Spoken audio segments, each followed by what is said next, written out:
A true entrepreneur is a doer and not a dreamer. A very good afternoon to all present. We proudly welcome today Mr. Shyam Sundar Nagarajan, founder and CEO of GoFloaters, which is India's largest on-demand office space platform. Mr. Nagarajan decided to explore and pursue his entrepreneurial aspirations and established an insurance tech startup, SMB Shaw. Regular meetings and work sessions resulted in huge expenditures. This sparked the idea for plug-and-play workspaces for floating population.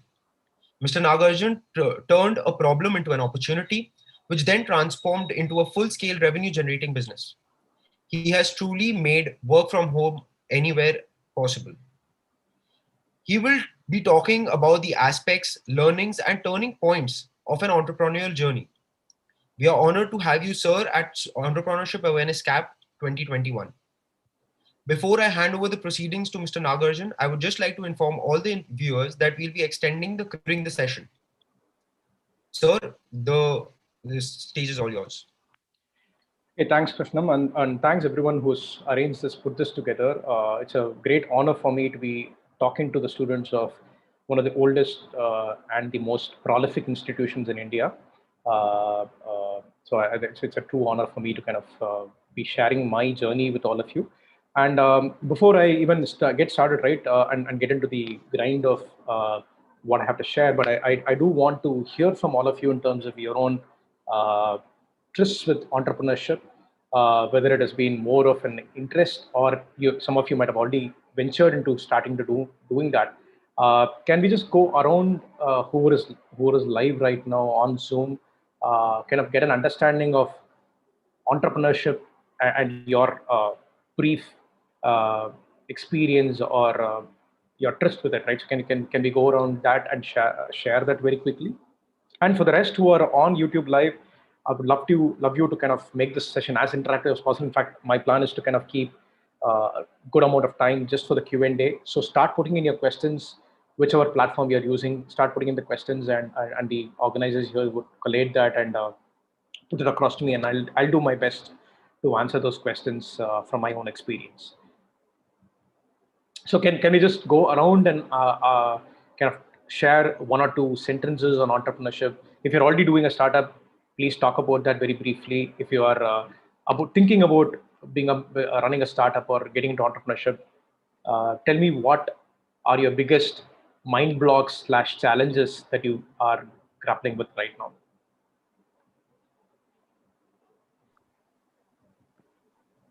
Anybody wants to share that? Kick it off. So we have right now a number of people who are already into the entrepreneurship sector right now and have really good startups for themselves as well. I would, if anyone would want to share their experiences, anyone?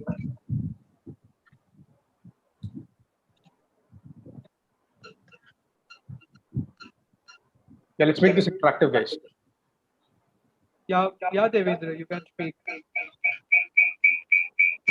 Hello. Yeah, good afternoon, Mr. Naman, Mr. Shah. This is Devendra Kenny here, and we are into a very new startup called as Ultinbio Scientific Private Limited. It is based at Kharghar, Navi Mumbai. We are having our registered office at Kharghar, Navi Mumbai. And as I told you that it's very new, means we have recently got into this startup, since myself, my brother, and one of my friend all are into the profession of pharmacy and biotech background, and all of them are working actually currently. And this we are just doing as a side by side when we get time at weekends, on holidays, and whatever time we are just starting. And as I told you, it's very new. And the products in this biotech startup is one is a product called camptothecin. It is an anti-cancer drug, and we have taken this manufacturing technology from Baba Atomic Research Center. We have hired, we have made an agreement with BARC for this technology, and it's like we will grow this culture and make the drug available based on potency for the required pharma companies or required company for this. This is the first product what we have already planned, and the second product is of a biosurfactant. Like we in most of the detergent companies and some cosmetic companies make use of chemical, organic, inorganic surfactant, but our product is biosurfactant from natural origin, namely like rhamnolipid, soporolipid, and surfactant. All those 3-4 biosurfactant from manufacturing and making a retail of this. This is our second product. Sure, lovely. So yeah, so main products are this the camptothecin and the biosurfactant. So, Devendra, you did say that you are okay. So I got your overview, right? So let's again, when we open up Q&A, let's stay on. We'll talk more about it, and also I want to kind of understand what challenges you're having. Okay. Okay. Thank you for the intro. Anybody else who wants to kind of give a quick intro about what they're doing, or if you're not running a startup, then what frame of mind are you in? What is blocking you from beginning a company or becoming an entrepreneur? A very good afternoon. My name is Prem Pandey. I am a researcher and a scientist in the field of nanotechnology and cancer. We are running a cancer startup where we make medicine to reduce side effects of chemotherapy and radiotherapy. Lovely. This drug, we have gone a bit far, but our biggest dilemma was that I'm married for almost 10 years, and both of us, me and my wife, both of us have taken a plunge into it. Right. So our biggest dilemma is to whether put all our finances into it and move ahead and take a complete risk, because obviously drug sometimes works, it does, sometimes that doesn't work. How much longer it's going to take, no one knew, because we were there into it for almost last 6-7 years now, and after 6-7 years we could take out this product into the market. So at that point of time, in between 2 to 3 years back, we had a dilemma whether to continue a normal life or whether to go into this abnormal life. Where I appreciate it, and I kind of relate to it, because I jumped into entrepreneurship almost after 20 years of working in a corporate world. So I can relate to your point in terms of risking. I mean, they have some liabilities, you have certain responsibilities to take care in your domestic life. So I think I'll address some of that when I talk about my own journey and how did I arrive at the decision that I had to take, and what kind of planning I had to do to get to taking that decision. So yeah, that's a question that's dear and near to me. I'll talk about it also. Prem, thanks for bringing that up. Thank you. And one last person, if you want to talk about any mind blocks, any challenges that you're having to kind of begin your entrepreneurial journey, can we hear from one more person before I get started? Akhil, you can go forward and ask and share whatever you have. You've raised your hand, I think. Yes. Hi, Shyam. This is Akhil. I'm running an education edtech platform. We are a team of 7 currently, and we started in the time of COVID.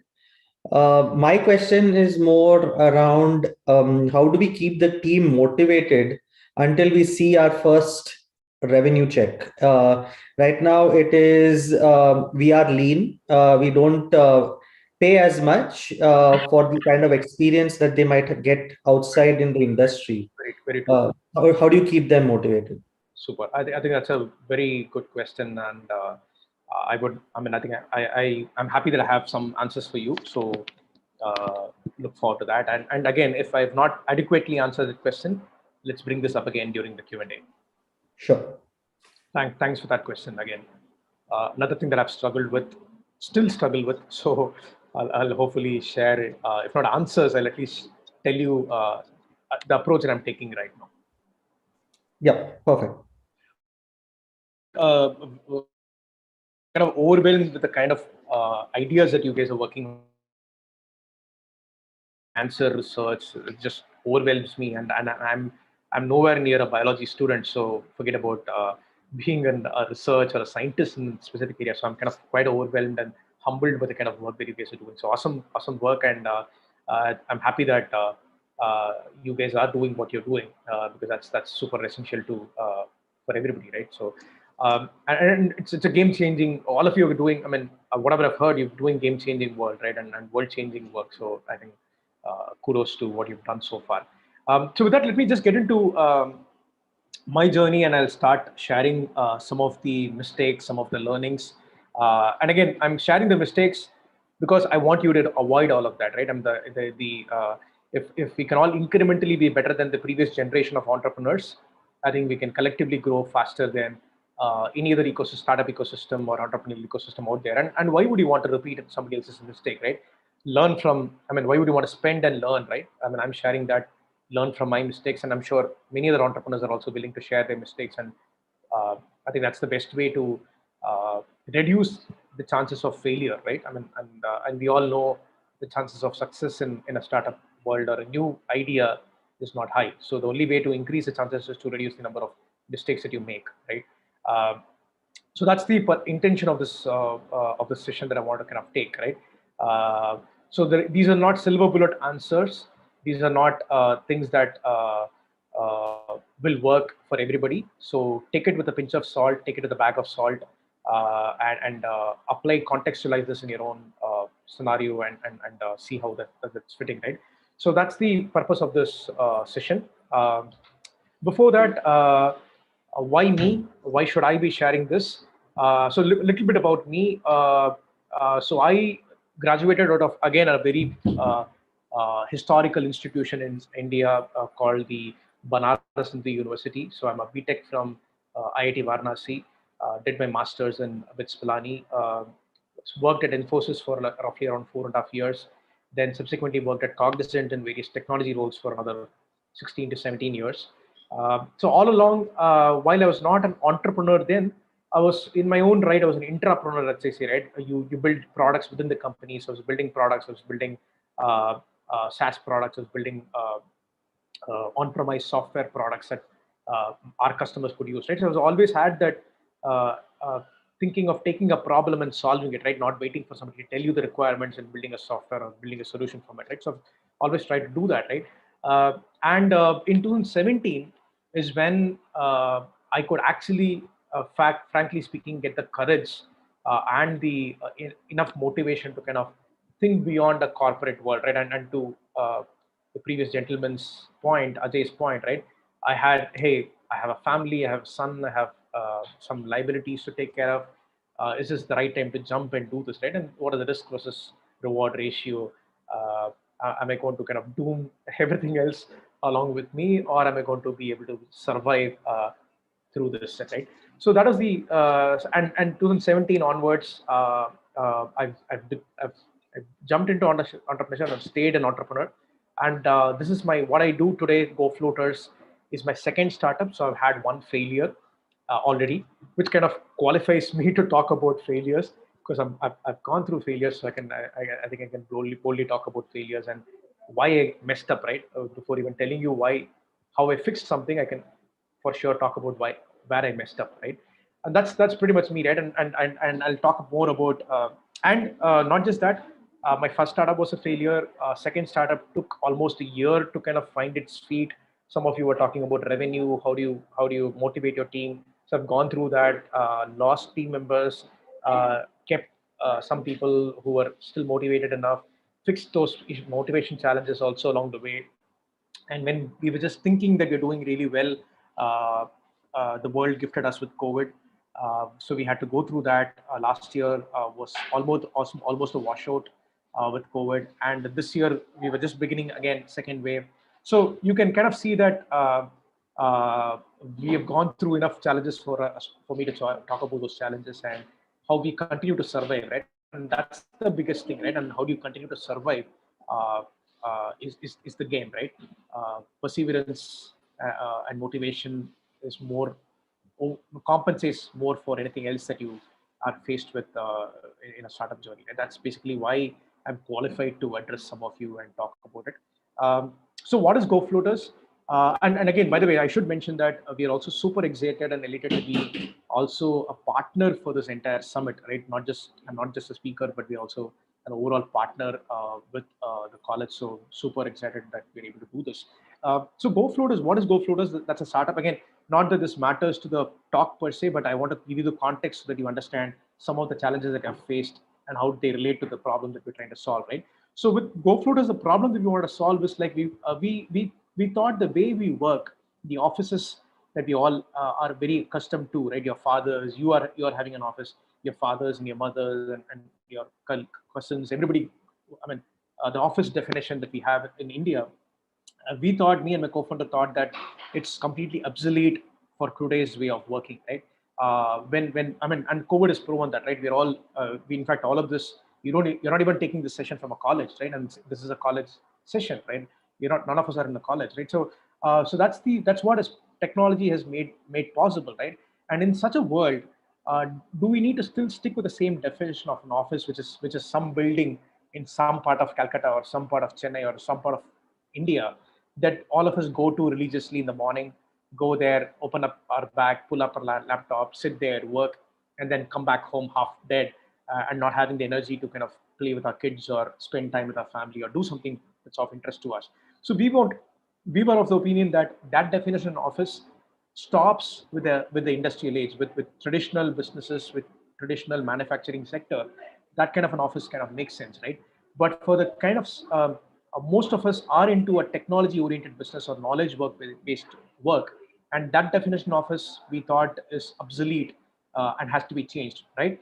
And we were pleasantly surprised and shocked that there was no other option out there. There was no other uh, variant of an office. You either had to buy an office, buy a building and convert it to an office, or you had to lease an office, or you had to rent an office, right? And even co-working meant renting for 6 months to 9 months and doing that, right? So we said none of these things kind of cater to the way we're going to work in the future. And since nothing exists, let's go ahead and build it, right? That's basically GoFloaters. We solve for. So basically, our idea is that if everybody, each one of us, have access to a network of workspaces that we can access when we want, where we want, for the time we want, we can change the way we work, right? And we can not only save money, we can be flexible, we can be wherever we want to be. We can be productive when we want to be wherever we are, right?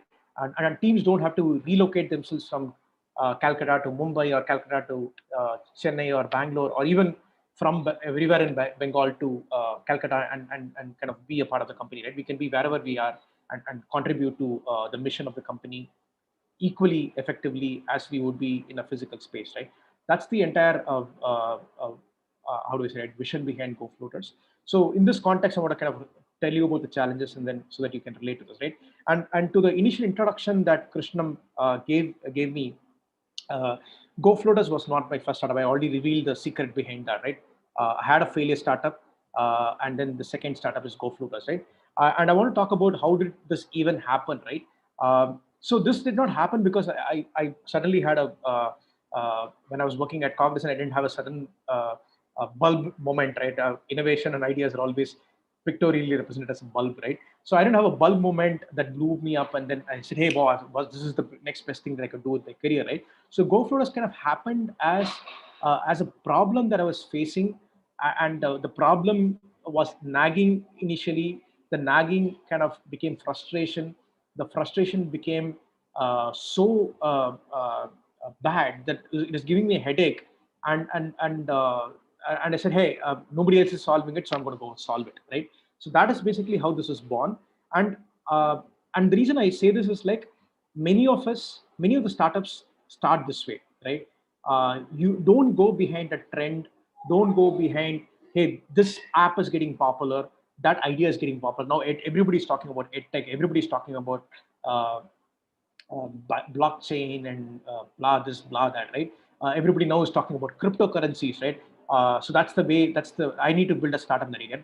I think that's probably the wrong way to begin a startup, right?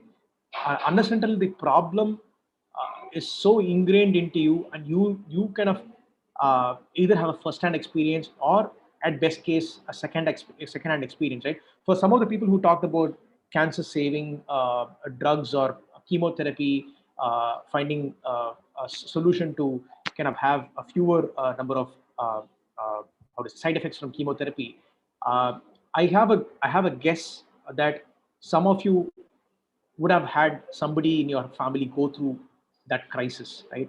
I'm guessing. I could be 100% wrong, but I could be like, I'm kind of fairly 80% confidence that you had that suffering in your own network of people, right? Family, friends, close colleagues, neighbors, right? You've seen this problem, right? You know the gravity of this problem, right? And that's what motivates you to kind of begin a journey to solve that problem, right? And if that's the biggest thing, right? As an entrepreneur, if you're just temporarily motivated, temporarily you build a fascination towards, hey, the edtech is great, right? Hey, there's like tons and tons of money being made by the Byju's of the world. White Hat Junior got sold. As Byju's is acquiring this company, that's happening. This guy is raising money. That's absolutely the wrong motivation to begin, right? And for a founder, if your motivation is that, you can never build a motivated team, right? And that's part of my answer to the question that came from one of your questions, right? So the founders of the company or the founder has to have a much more deeper reason why you want to solve, right? It should be a thing that you want to feel proud that you've solved the problem, right? And that's where I think a startup kind of germinates, right?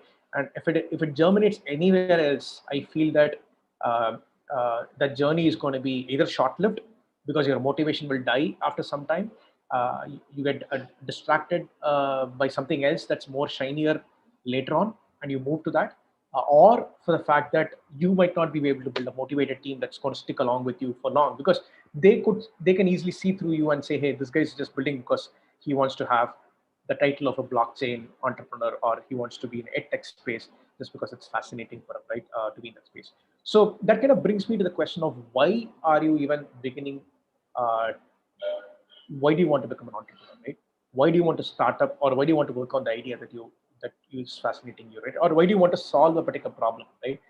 If this question is not deeply etched into your brain, and every day, right? You read the news, you see this part of the problem, right? You are able to relate the news to the problem that you're trying to solve, right? You talk to somebody, you're able to relate to that what they're saying and into your problem, right? If suddenly your brain does not get rewired to taking any information and trying to see how it fits the puzzle that you're trying to solve, right? You're not arrived, right? That's I feel that you should wait for that moment when your brain, without even you forcing your brain to think, it is kind of trying to figure out the puzzle, right? And it's trying to assimilate all sorts of information that could help you solve the puzzle, right? So that's my first reason. If you don't do this, the likely chances of success are going to be much lower, in my opinion, right? Now, some of you asked me, right? Hey, I'm married. I have 10 years of happy married life behind me. Do I want to mess it up now, right? That's a question that one of you asked, right? And that could be true, or some of you might come out of the college and have probably the best of job offers out there. You would kind of have a paying starting salary of 2 lakhs a month or 3 lakhs a month, or some of you want to do MBA, or some of you want to go to somewhere else and do masters, right? Don't My humble submission, this is my opinion. Again, some of you would disagree. I'm happy to disagree with all of you, but in my opinion, don't start off as an entrepreneur with a plan B in mind, right? So if plan A does not happen, I have this plan B, right? Don't ever start off with that in mind, because that could be your biggest distraction, right? So that will always be a comparison. Hey, if I didn't do this, I would have been doing this, right? And if I did this, if I had become an MBA, I did my MBA, or I did my masters, I would be earning so much of salary. Now I'm not earning that salary, right? But if I did this, I would have bought the car that my neighbor has, right? And latest SUV is launched, I'm not able to afford it, because if I had done plan B, I would have been able to afford it. Plan A, I can't do it, right? So the moment you have a plan B, and you start to imagine your life with plan B, your plan A will always suck, right? Startups are not going to be instant successes, right? And even the stories that we hear, right? Oyo did not happen in one day. Paytm did not happen in one day, right? If you just hear the story of what these founders of these companies have gone through to get to where they are. And many of the times that's not talking about, right? You hear the news about funding, you hear the news about them acquiring companies, you hear the news about a lot of the glory stuff, right? But you don't hear the gory stuff, right? So if you read the gory stuff, you'll kind of understand that plan A is never a rosy road, right? So be ready for that gory situation. Don't go with the plan B, because if you go with the plan B, you will suck at implementing plan A, which is your startup. Number two, you'll always feel bad that you didn't take plan B, right? And you'll always try to explain to yourself how quickly plan A can end, and you'll start to prove that, hey, plan A did not work. Hey, that's not. Hey, COVID happened. What can I do here, right? Or hey, this investor was planning to invest money, he didn't invest. What can I do? And I now have to end plan A. So you'll always find the easiest way to exit plan A and get into plan B. So for those guys who are like worried about it, there's no plan B, right? And which kind of means that you need to walk this tightrope walk, right? You are midway, there's no plan B. Hey, you have to walk this rope and reach the other side, right? Or, I mean, this guy has a tether. If he falls, nothing's going to happen. He's not going to die, at least. He may get injured. But you have to think of getting into entrepreneurship as a tightrope walk without a safety net below, which means that it's better for you to prepare yourself as much as possible to take this tightrope walk, rather than, hey, let me try, right? I'm not qualified. I mean, I'm not like, I don't understand the problem. I'm not I'm not expert in that domain, but I'll just give it a shot, right? Half-baked interests may not help you. I mean, not all of us may succeed in kind of taking the journey without practicing going there, right? So that's my second, that's my other learning, right? And in my case, right, because I want to kind of relate it back to my story, right? I told you that after 20 years of working in the corporate world and fairly successful journey, I would say, I was one of the fast trackers, got promoted multiple times, faster, quickly. I mean, not the average guy, right? I would say, right? Let me not kind of blow my own trumpet, but I was not I was doing better than the average guys, and I was given the right opportunities. I was able to create a lot of value for the companies that I was working for. I was able to show myself as a thought leader and somebody who can manage a team, innovate and succeed and all that, right? But when at a point in time, I realized that whatever I want to do next with my own life is not going to come from a corporate world, right? It's so somewhere I was meeting like they say, the rubber meeting the road, the smell of the rubber meeting the road, the direct connect with the customer or the user of what you're building. That was always missing when I was working for a service company like a Cognizant or an Infosys, right? So so I decided, hey, the only way I can do this is kind of becoming an entrepreneur, is to kind of live and breathe the problem and solve the problem and be amongst the people who find the problem to be, or the solution to be useful, and get their feedback, right? Smell that rubber meeting the road, like I said, and do that, right?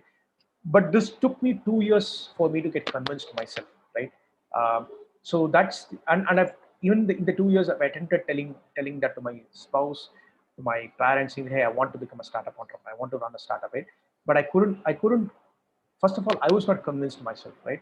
I was myself a little doubtful of myself, right? And whether I can do this, right? Can I pull this off, right?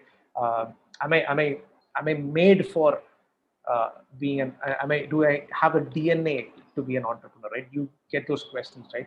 So first and foremost, look deeper, look inside, and ensure that you are convinced, right? So even if the best Supreme Court judge comes and asks you a question, right? Why do you want to start up? Why do you think that you will succeed, right?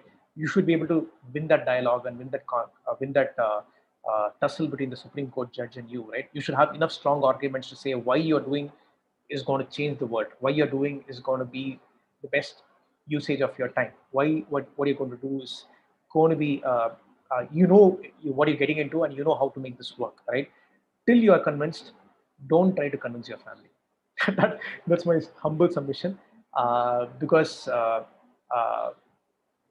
the fact of the matter is, like, if they are not supportive, if your immediate family is not going to be the bedrock on which you build your startup, it is going to be super troublesome through the early years of running a startup, right? And again, I'm happy that many of you are students, so you have much lesser pressures, much lesser liabilities than people who've worked and then are looking, or who have a family of their own, who got married and who got other things, right? Uh, uh, it's kind of more difficult. So the earlier you start is always the better, because you have fewer people who build a lot of expectations on you, and you yourself don't have like a huge expectation on yourself, right? You're not comparing against, hey, that guy is earning this much, this guy is earning this much. You don't have those comparisons to make. So first and foremost, convince yourself, then try to convince your family, and explain to them why. Spend as much time as possible, right, on doing this step, because it's super critical. Because if this is not done correctly, it's going to come back and bite you like you never imagined, right? Because every day you have to go back to your home. I'm assuming you still want an entry into your house, and you have to eat the food that's made for you. And 90% of the time, you're not going to be available for things that they usually you are expected to be there for. So if you don't have that support, that's not going to work. So that will be my again, might not apply to all entrepreneurs, but this is my personal thing, right? And for the question that was asked earlier, right? Uh, Ensure that if you already start to work, if you already started to earn, and you already start to build some liabilities around you, ensure that you have 2 to 3 years minimum of runway with your saved up money or whatever assets that you have. Uh, you have to feel, I mean, even if you make 0 rupees from the startup that you're going to run, for the next 3 years, when worst case 5 years, you should still be able to feed your family, give them a roof to live under, and do all the necessary things to maintain some bit of lifestyle, right? So if you don't have the finances, then think twice about it, right? Because you're not going to not all of us are going to hit the ball out of the park in 1 year or 2 years, right? Some of us may get lucky. I'm not saying that there are not successes like 6 months. So all of us will probably know Clubhouse, right? In 6 months, they've kind of become the darling of Silicon Valley, right? They just started during June of 2020, and they've already like are a unicorn and going on. So there are companies that succeed quickly, but you can't bet yourself on that luck and hope, right? So plan for the worst is what I would say, right? That's my next point, right? So let's say you're past all of this, and you've started your journey. You've decided to, you've convinced yourself, you've convinced your family, you've done the basics of preparing yourself to become an entrepreneur. So you've just started. What do you do, right?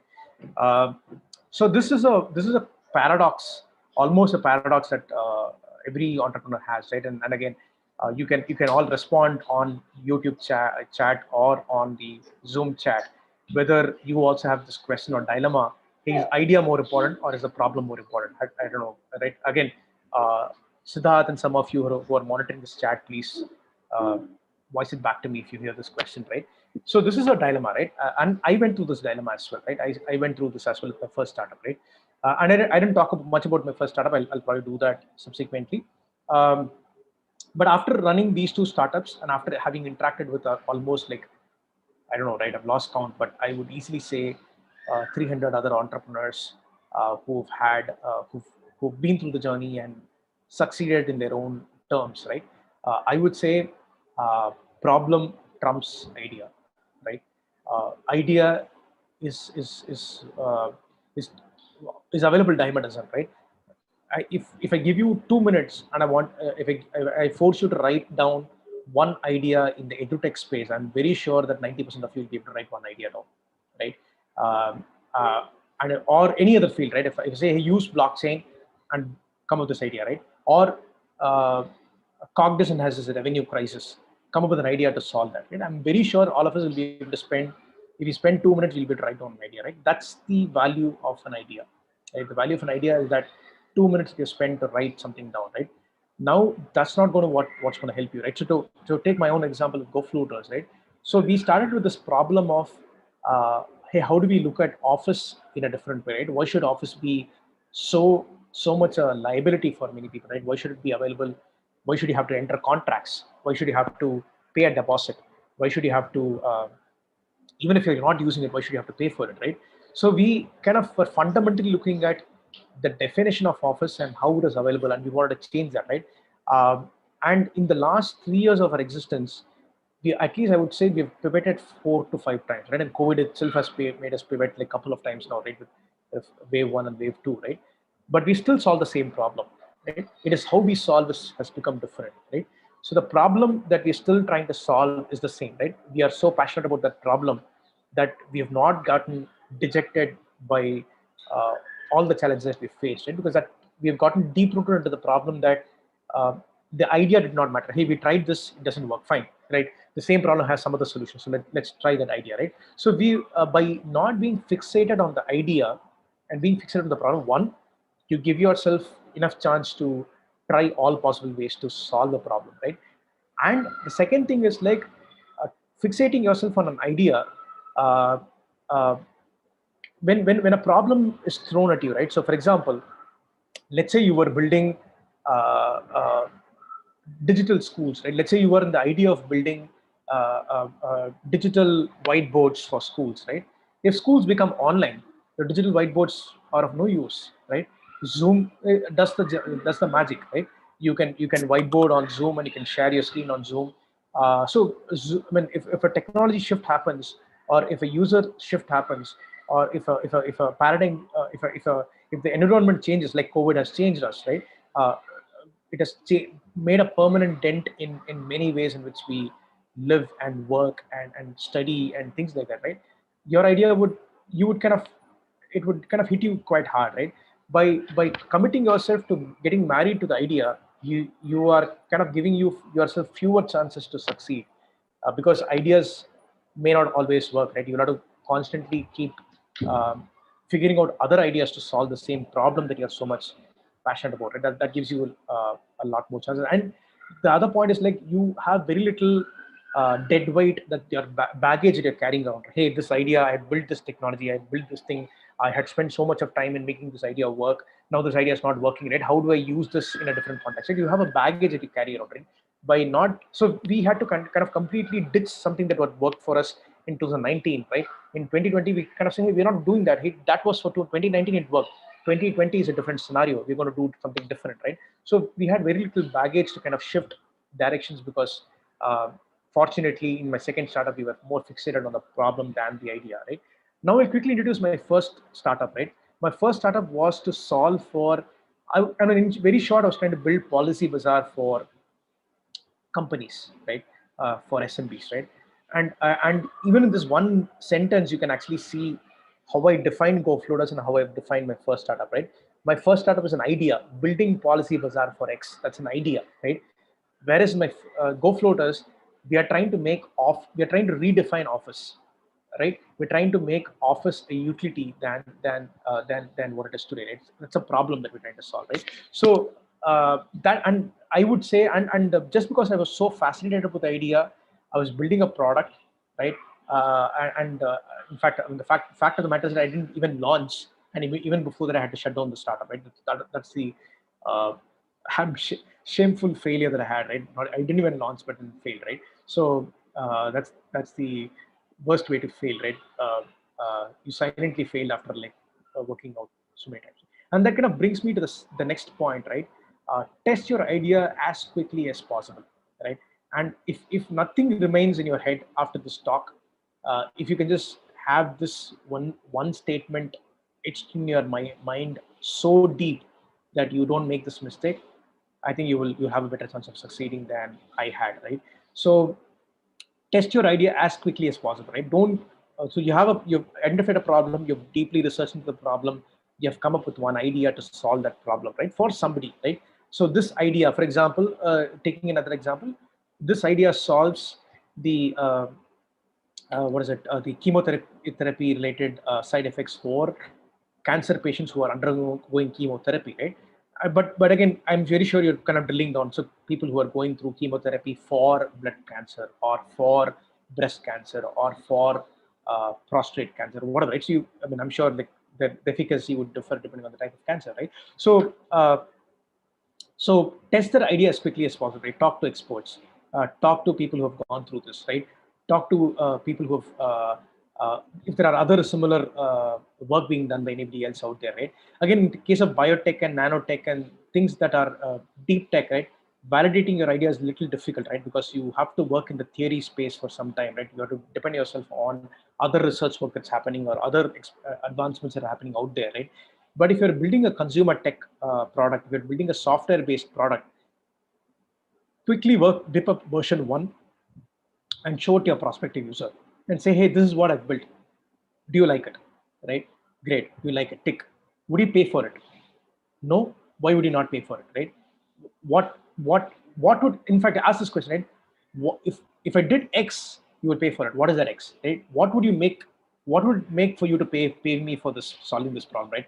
So then directly you'll know whether the problem, see, for you, something may be a problem, right? So I take this classical example, right?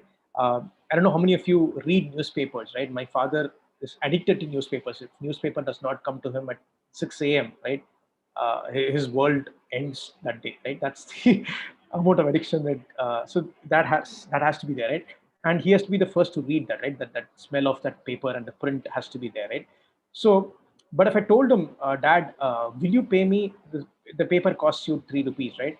But are you willing to pay 6 rupees for the paper if I delivered that paper 5 minutes before 6 a.m. consistently every day, right? At 5:55 a.m., the paper will be there at your house, right? Will you pay 3 rupees more for the newspaper, right? He will say no. Right? I'm okay to have the paper like 5 minutes late or 10 minutes late, but why would I pay 3 rupees more for a paper that's costing me 3 rupees, right? Why do I pay double for this solution, right? So what could be, so when you listen to the person, right, the first sentence that I described my dad, you would think that he will pay 100 rupees to get a newspaper in his hand, right? But the moment you say, hey, this is going to cost you blah, 3 rupees more, 100% more than the original rate of the paper, he'll say no, right? So you have to validate this quickly, right? Because the value of the idea, you might think it's X, right? But for somebody else, it could be completely different, right?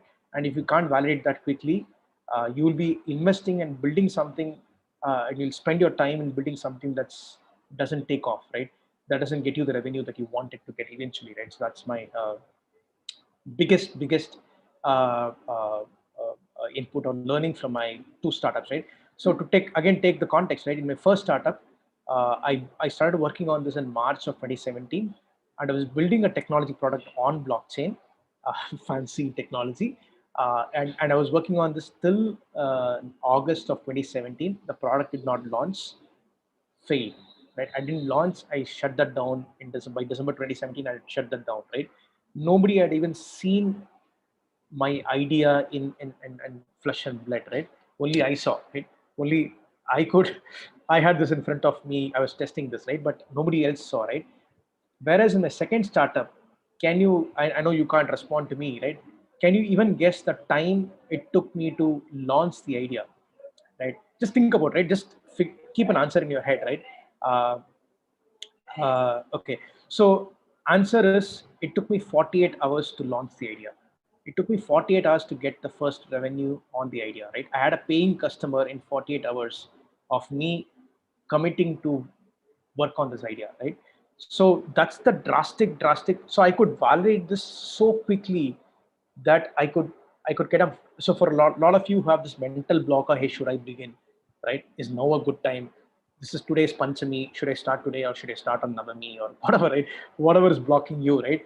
Or hey, now this is the Diwali season. Maybe I should launch after Diwali, right? Maybe this is COVID times. I should probably wait for Corona to go out and then launch, right? So for all those people, I think we are glorifying launch of an idea too much, right? It is not a movie, 300 crore movie that you're launching, right? Just test it, show it to somebody else, show it to, not to your parents or to your friends or to your brother, cousin, who will tap you and say, hey, Siddharth, this is just, I mean, I've not seen anything like this, right? Right, or to your friends, and Krishnan comes and says, hey, boss, you're going to be the next Bill Gates. Not to those guys, right? Because they'll always be supportive of what you do, right?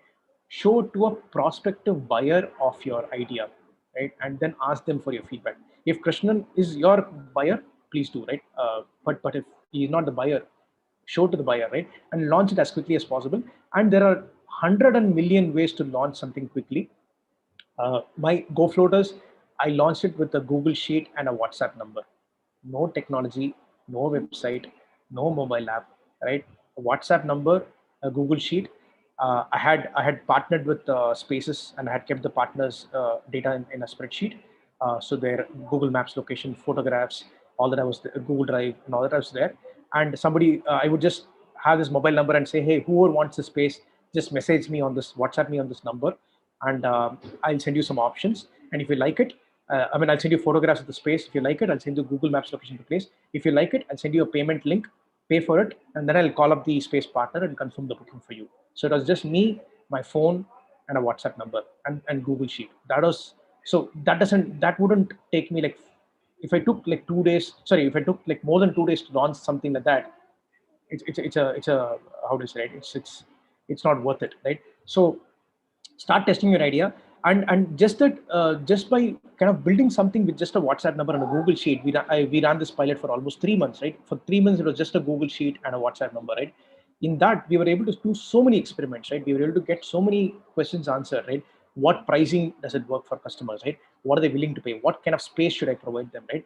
How long do they want, right? Do they need it for an hour? Do they need it for 5 hours? Is it for one person they are looking for a space? Is it looking for like a meeting? What is the problem that is most valuable to them, right? Which localities of we started in Chennai, so which localities of Chennai are getting that uh, pickup, right? So we were able to answer so many questions because the investment was just another WhatsApp number and a Google Sheet, right? I mean, that's, both of them are free, right? So I could test it without investing any money, right? So that's and just because I'm very confident that we're still surviving after 3 years, only because that 1 month of testing or 3 months of testing helped us understand the market and the problem so much more, and understand so much more about our users. Sorry, I spent a lot of time on this, but like I said, if there's one thing that you want to I want you to remember from this whole talk, is this one point. So yeah, this comes to the next question, right? So when do I start, right? Should I start now? It's COVID. People are like thinking about other things. Should I start after Diwali? Should I start my lucky days or my birthdays, 10th of February? I should start that day. Whatever that is, right? Starting today is 10 times better than starting tomorrow, right? So you decide when you want to start, right? So and I said, right, and I'm saying this also in correlation to the previous point, right? Don't build your product or your idea so much that, hey, after I finish this, after I have release 5 is when I launch, right? After I finish, hey, after this UI gets really good, right? Hey, today it's not working on iPhone, maybe I should get the iPhone version also working. I should have the Android version. Android is already working. I should get the iPhone version working. Only then I can launch, right? Or this UX has this problems, right? There are like few things that don't work. I should wait for that to launch, right? And it is okay to it's okay to launch a product that has bits of crappiness in it, right? Don't launch crap, right? There has to be an idea that can add value to somebody. Launch it when you have that, but don't hesitate to launch if there are a little bit of crappiness to it, right? It doesn't look good, right? Or your competition has a better UI than what you have, right? Or a competition has a better priced product than what you have, right? Whatever be the reason, right? Launch it, right? Today is 10x better than tomorrow, right? The more, for sooner you launch, you're giving you better chances to try different variations of the idea out, experiment more, and get an understanding of the customer base more than somebody else can do it. And this could actually be the cutting edge that you have that your competition does not have, right? Your competition might be spending too much of time in trying to launch, and if you don't do that, that might be the additional advantage that you might have that others don't have, right? Then I come to this point, right? uh, uh, there could be great ideas. There are dime a dozen, like I said, good ideas, right? But if your idea is not, if it cannot be a business, then it is not a startup, in my opinion, right? A startup is something that gives value and is also able to make value for people who are building it, right? So, like they say, right, you can't sell ice to an Eskimo, right? Building an ice factory and selling ice in hey, nobody has built a snow factory in Antarctica, right? So this is a green field. I'm going to go build that first factory that's going to build snow. That could be a great startup, right? There's no competition, and you have a moat. Nobody else would want to do that. But is that a business, right? So it doesn't make it qualified as a business, right? So if there's no business in it, if you can't make money out of it, it is not a startup, right? I mean, obviously, you can't make money out of it in day one, right? Some of you are working on ideas that might take you years to make money, right? But can you even make that money, right? Can you make money enough to compensate for the 5 years, 4 years, 3 years you've put into making that idea even work, right? And obviously put in your probability of successes into it, right? I mean, then you should be fairly confident, right? So many of us, and if you go to investors, right? Investors talk about things like unit economics, right? How much do you spend in making A, right? If you're selling, for example, let's say if you're Zomato, right? And all of you would be reading stories that the favorite darling of startup world today is Cred, right? Cred and everybody else out there, right?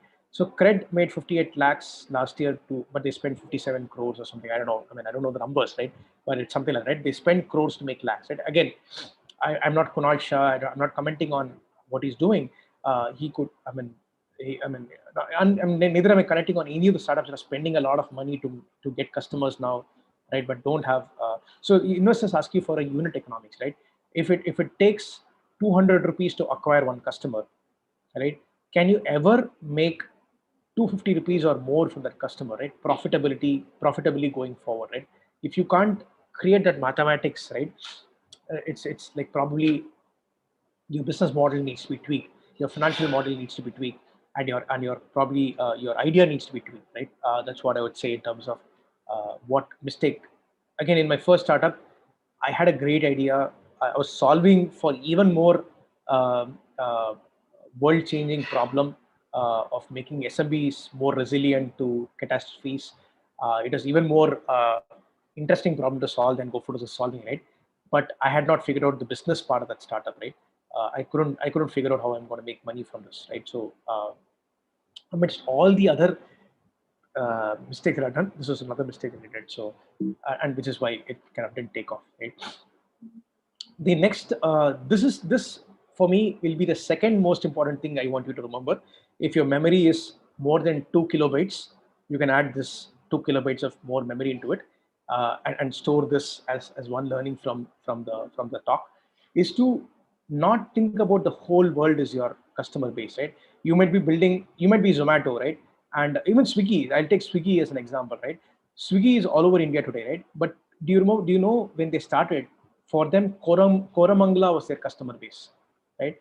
And that too, working working married couples were their customer base, right? They said, hey, we are going to only target working couples in Koramangala, and that is our customer, right? Can we be in Indiranagar? Yes, but we are not going to focus on Indiranagar, right? Can we be in Calcutta? Yes, but we are not going to focus on Calcutta, right? We're going to be in Bangalore. We're going to be in Indiranagar, sorry, Koramangala, and we're only going to target working couples because they might not have time to cook food after a day long of work, right? Both spouses are busy, right?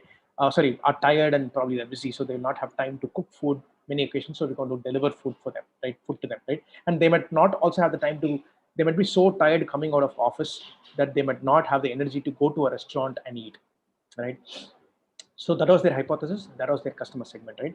So whatever be your idea, build it for a market of one person, right? And you see in this picture, if you can make that one child, that balloon, if your startup is the balloon, right? Make that one child happy, right? Before you can imagine like 1,000 children rushing to you saying, hey, uncle, thank you, you gave us balloons, right?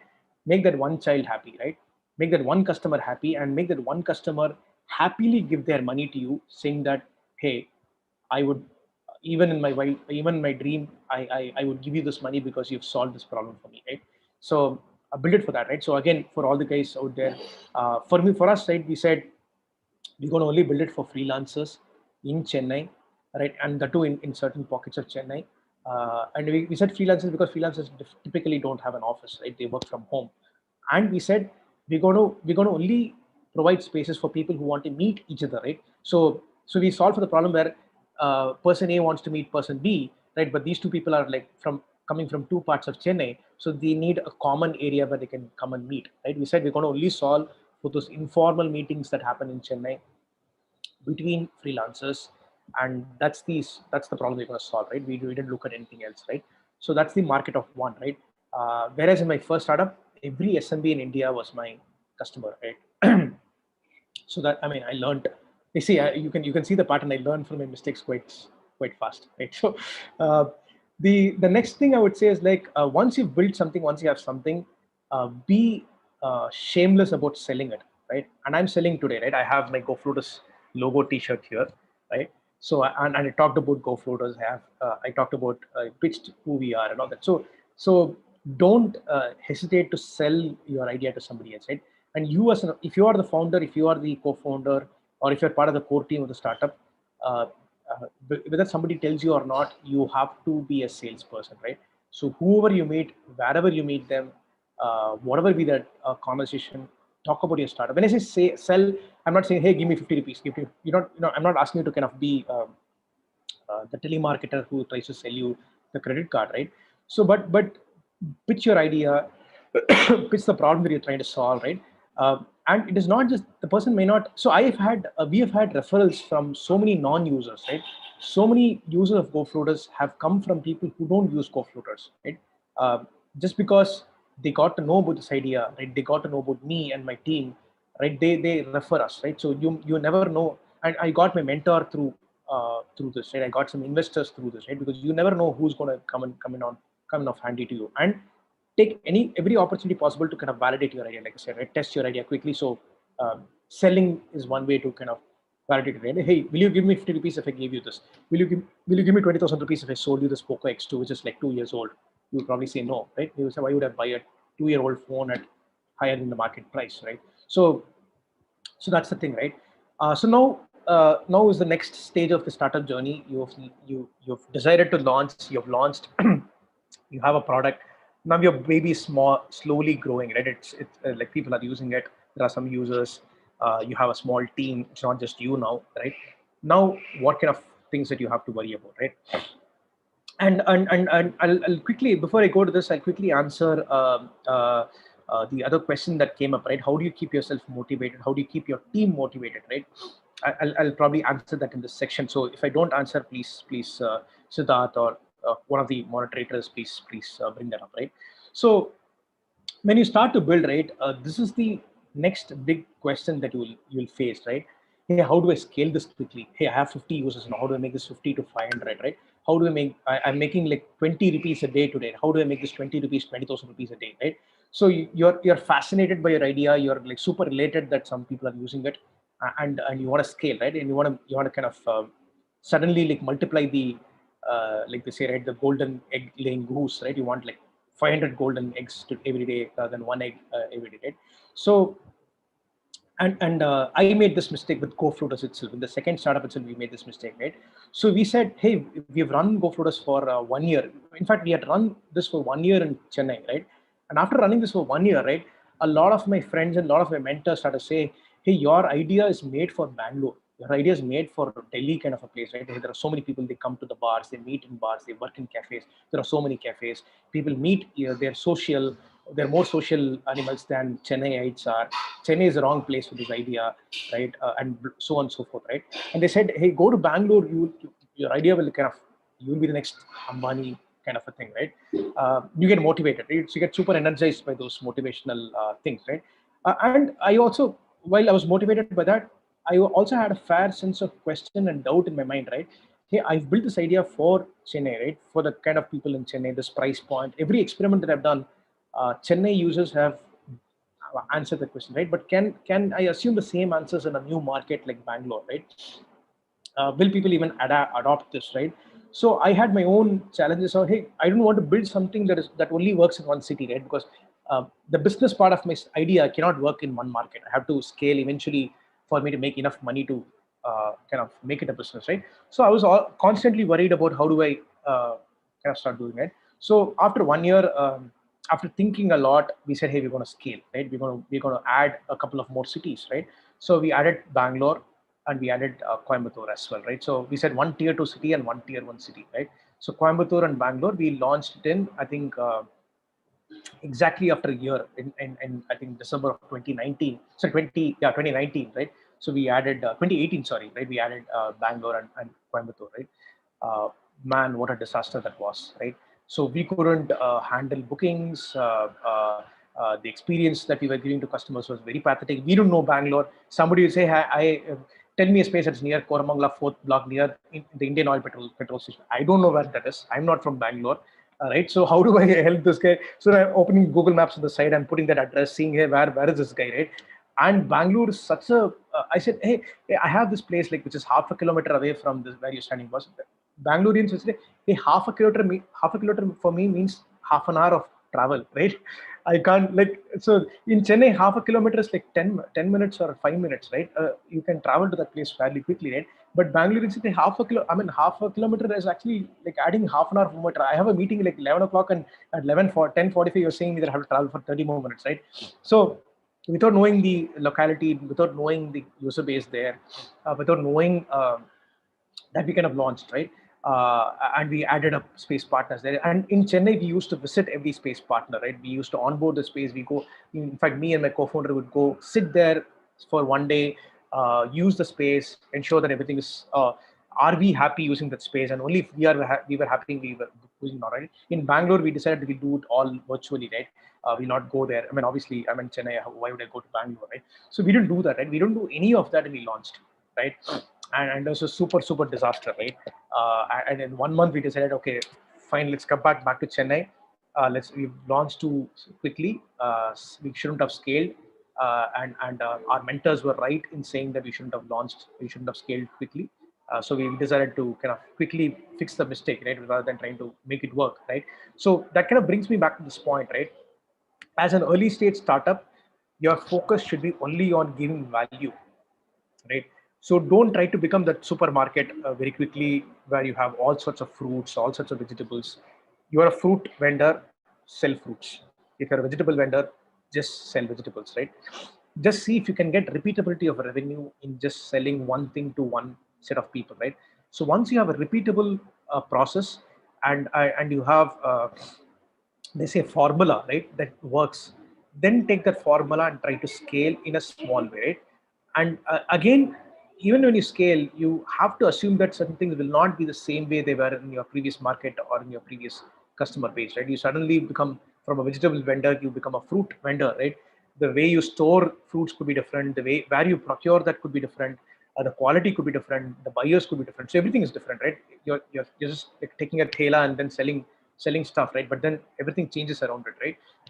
The perishability of fruits is different from perishability of vegetables, and so on and so forth, right? The pricing is completely different, right? So just so first and foremost, I would say, if you're just growing, if you just begun to have some revenue, value, right? So imagine value as one horse and scale as another horse.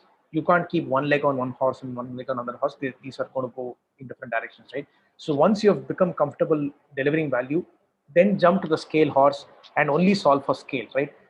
So that will be my advice on that, right?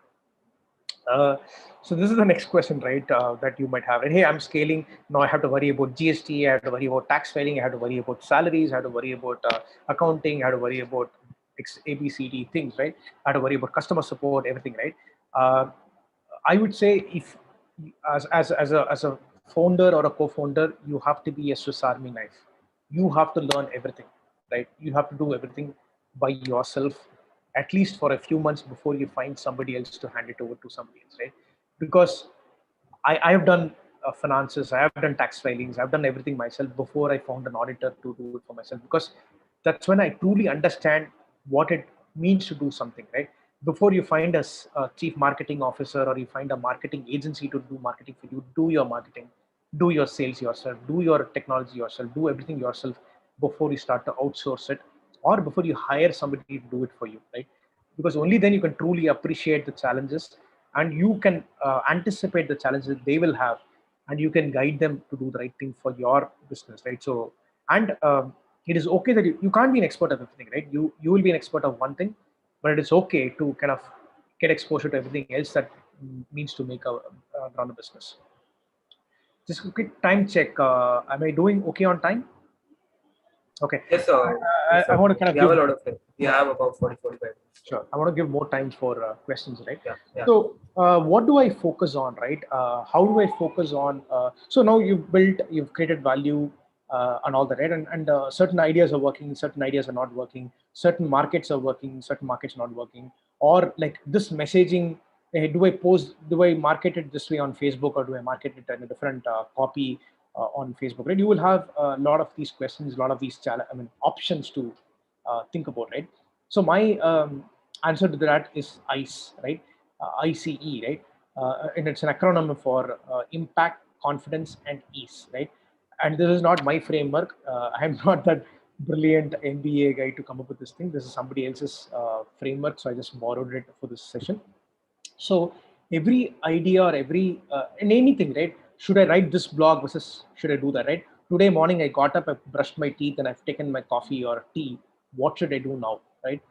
How do I prioritize my own time, right? So this is a very simple and easy framework to kind of prioritize your time, prioritize time for your startup, prioritize the time for your team members. Is like I have like these 10 options they can do today, right? What is the impact it's going to create, right? So impact could be in terms of revenue, impact could be in terms of new customers that you onboard, impact could be in terms of the quality that you give to your customer base, or impact could be in terms of improving the efficiency of a solution, whatever be it, right? Come up with some numerical equivalent of it, right? Hey, this idea will give me 8 out of 10 on impact, right? This idea, this task that I have will give me 6 out of 10 on impact, right? Number two, have confidence, right? Second part is the confidence, right? What is the percentage of confidence that I have that this is going to be this idea or this task is going to give me the impact that I think I want, right? So by implementing this, like for example, let's take an example, right? I have an Android app, right? I want to build an iOS app, right? So the impact on that could give me like my customer base is like students. Among students, probably 80% of them own an Android phone, 20% of them own an iPhone. So I have an Android app. Should I launch the iPhone app or not, right? So what is the impact it's going to have on my startup, right? So maybe it's going to give you 10% more revenue because 20% of people use iPhone. Not all of them are going to become your customers. So some of them will become your customers. And let's say 10% impact it's going to have on the revenue, right? What is the confidence that I have that I can do a good job of building this iOS app and marketing it, that people start signing up and using it, right? What is the confidence percentage we have? I have like 50% confidence that I can pull this off nicely, right? So 5 out of 10, right? I have a confidence of 5 out of 10, right? And what is the ease of doing this, right? Am I going to build this iOS app from scratch? Do I have to start writing the code from scratch? Or I've built a hybrid mobile app that I can easily make it an iOS app, or I can easily reuse whatever I built for the Android app and make it an iOS app, right? So ease, what is the ease, right? Again, on a scale of 1 to 10, is it like very easy? So it's 1 out of 10 or 2 out of 10. Is it very tough? Is it like 9 out of 10 or 8 out of 10? And multiply all of them, right? So uh, whichever gives you the biggest score, focus on that, right? So that's how I would say prioritize on what you do, right? Any idea, if there are two ideas, right? Do I do this? Do I do this? Use this simple framework to kind of prioritize your work, right? And this kind of forces you to quantify something, right? Because just because you came up with the idea, you might be liking one idea, right? And because some other your team member suggests an idea, you might not want to implement that as a founder, right? But then if you put both these ideas on the same sheet and put the score, right, you will take a very unbiased decision on which one to invest your time and money on, right? Uh, then so you're growing, right? You're getting some customer, and you now suddenly want to put a lot of money in Google ads, into like Facebook ads, buy every ad platform out there and do it, right? So I would say don't go into marketing your spending money on marketing so early in the game. If you can just do sales and sell this by talking to every prospective customer, or emailing them, or WhatsApping them, or connecting with them on LinkedIn, or connecting with them through events like this, networking with them. If you can sell it, and if you are able to get to a repeatability with selling, then go to marketing, right? Because how do you message it? What is the value proposition? Why are people using your software or your technology, or why are they using your solution? You will learn a lot by selling first, and those are the messages that you want to kind of amplify with your marketing, right? So don't spend money. It's very easy, right? You put like 1,000 rupees, you'll get 2 leads, right? Or depending on your idea, right? Depending on the space that you're in, you spend like 1 lakh, you might get like 100 leads, right? But they may not convert at all, right? And though that 1 lakh might just go down the range. So don't get into marketing so early in the game. will be my next lesson. Again, I made this mistake with GoFloaters. Today we spend 0 rupees on any kind of paid campaigns. We don't run any paid campaigns. So it's purely organic ways, and through referrals is how we, and all the values that we give, right? So we do a lot of events like this. We do a lot of blogs. We do a lot of community building activities, and our customers come through that, right? We spend very little money on paid advertisements through Google or Facebook or anything of that sort. Now, this is a question, right? So should you get a co-founder, right? I think the answer to that question is yes, you should get a co-founder, right? There's no question that should you get one or not, right? But like it is with finding a soul partner, don't be too desperate about it, right? So don't start proposing to the first girl that you find out there, or first boy. You don't do that in real life, right? Similarly, don't start proposing it to every person you meet, saying, "Hey, do you want to become my co-founder?" Right? I have the super idea, and we can all make money and all. So don't be desperate about it. But getting a co-founder increases the chances of your survival, because a lot of times, right? In my own personal example, my co-founder is somebody I have known him for 20 years. We both started our careers together in Infosys. We continued on working at Cognizant together. We played cricket together. We've gone to movies together. So I know Srivatsan. I'm talking about Srivatsan, my co-founder. So we've known each other so well that it was so natural for us to become co-founders. I could trust him, right? I could literally drive a car blindfolded if he's next to me, right? And he can do the same blindfolded. And so that's the amount of trust that you need to have with a co-founder, right? Some of us could be lucky to have that. A lot of you might probably want to start this off with your college mate, roommate, hostel mate, teammate, or gully mate, or whatever it is, right? Some of you may not have somebody like that, right? So you might have to build that trust with somebody you meet. So give that relationship to mature, make it ferment, right? And then decide that you want to kind of join hands together and take the journey together, right? And again, like how having a great trustworthy co-founder is important, at the same time having a co-founder who's not trustworthy or who's not as committed you are can actually be super troublesome to you, right? Because the moment the first hardship hits you, your co-founder might want to quit, right? He say, hey boss, say salary nahi aa raha yaar, kaise chala, ghar ko kaise chala, right? I want to get out, right? My parents want me to get married, right? I can't be a guy who's not earning any money and get married, right? So I want to get married now, settle down, right? So you will get all these surprises from somebody who will not build that rapport, and who's not actually equally committed to you, the journey, as much as you are, and who's not equally passionate about solving the problem. Remember, it's always about the problem and not the idea, right? So that person also has to be equally passionate about the problem, about it, right? Now I come to that question, right? Now you've got something great, right? You have a product, you have some customers, they're paying money, right? Now you want to scale, right? And now the question is like, I want to hire people, right? I want to have one more developer, I want to have one more salesperson, I want to have one more marketing person, right? So how do you hire, right? And I think one of you guys were talking about it. How do you keep your teams motivated, right? So the first and foremost is like, as a startup founder, salary is not your selling point, right? Salary is your worst enemy, right? You can't win an employee just by paying more. Basically, you're kind of shooting your own self in the foot, right? By trying to match the salary of some other company out there, right? I mean, how do you pay more than a HCL? How do you pay more than a Cipla, right? How do you pay more than any other person who's established out there, right? You cannot pay, right? So I think I realized this the wrong way, right? I was trying to hire for GoFloaters. I was not able to convince anybody, right? Who was worthy of working with me, I was impressed with, right? Technology or the sales side, I was impressed with. They were saying, hey, I need at least 12 lakhs LPA, right? Today I'm earning 8 lakhs, I need 12 lakhs. I didn't have money to pay him 5 lakhs, right? How can I commit to paying 12 lakhs for that person, right? So none of the qualified people who I wanted to be with me, I couldn't convince them, because I was playing the salary game, right? The moment I realized that, right? The currency I'm trying to sell somebody to join my startup journey is not salary or the monetary motivation. It's the vision. It's the opportunity for them to work on something that's game changing is my biggest selling point, right? So the moment I realized that, I only spoke about, hey, we are going to change the definition of office, right? We're going to change the way India works. We're going to change how people work. we're going to change, we're going to shift economical opportunities from tier 1 cities to tier 2 cities, because people can be anywhere and they can work. Why should people be in tier 1 cities, right? So why should it only be like 4 metro cities and 4 province cities? Economy. So the moment I started to kind of pitch the problem, pitch the vision, and then tell him or her, do you want to be part of this, right? This is like a once in a lifetime opportunity for you to kind of be a part of something that's so earth-shatteringly valuable, right? Or it's okay, you can work for some company and you can be the 150th employee of the company, or you can be the 100 millionth employee of the company and do your own stuff. You can be that, right?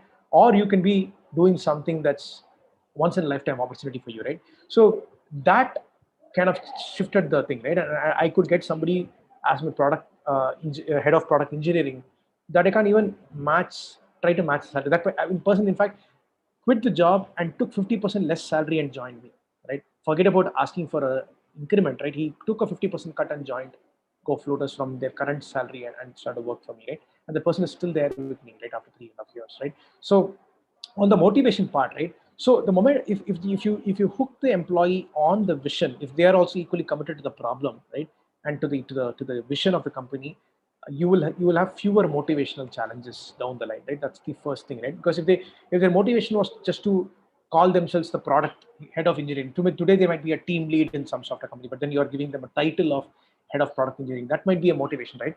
But that is a very short-lived motivation, right? Or you might say, hey, you make 10 lakhs an annum today, I'll give you 12 lakhs. Again, a short-lived motivation, right? Because 6 months down the line, if they'll get a 15 lakh per annum salary, right? So all these guys will leave quickly if they are motivated only on that, right? So true motivation comes if they are also equally committed to solve that problem, right? So that's number one, right?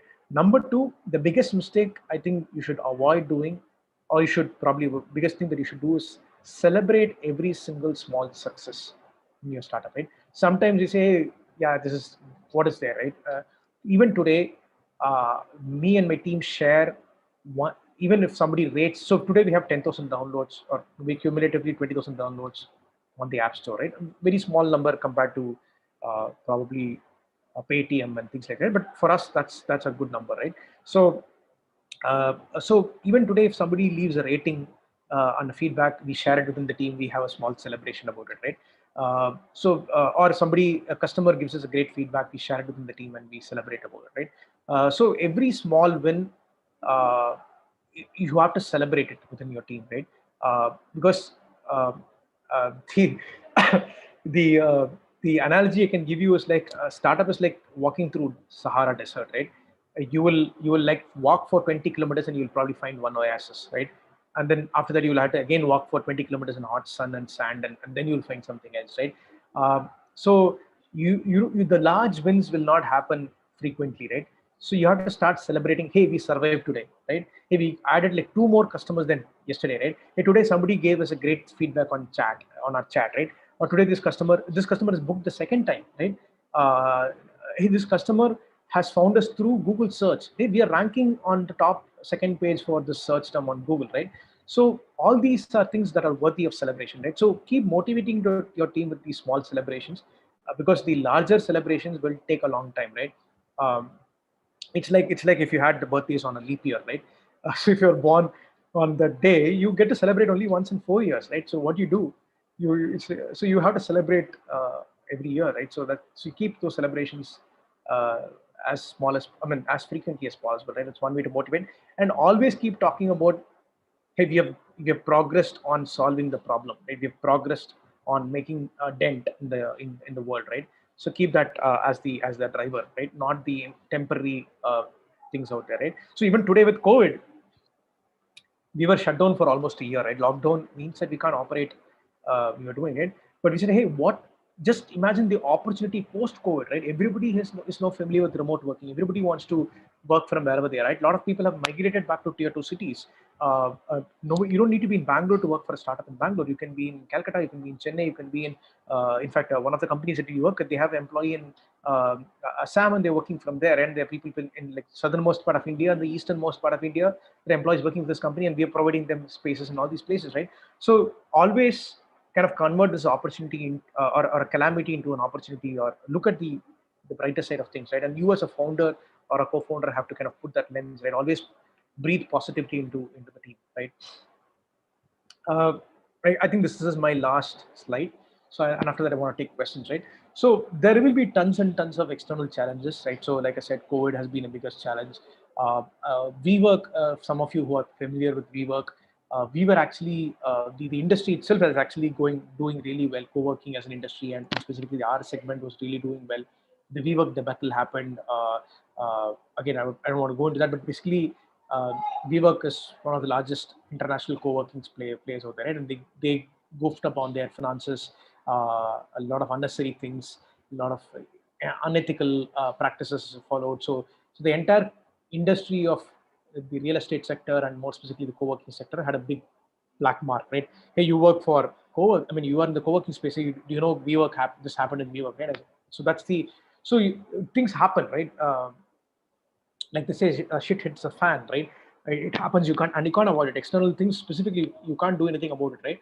But the only thing that I would say that you have that a larger company does not have, you as a startup have, is that you are a small team and you can easily change and adapt yourself to the new environment, right? So if like cockroaches have survived every calamity out there, right? So again, I'm not saying entrepreneurs are cockroaches, but I mean, I think you get the point, right? You have to be like a cockroach and kind of uh, adapt yourself, right? So, and the species that have gone extinct are the ones that fail to adapt themselves, right? So that's true to being a startup as well, right?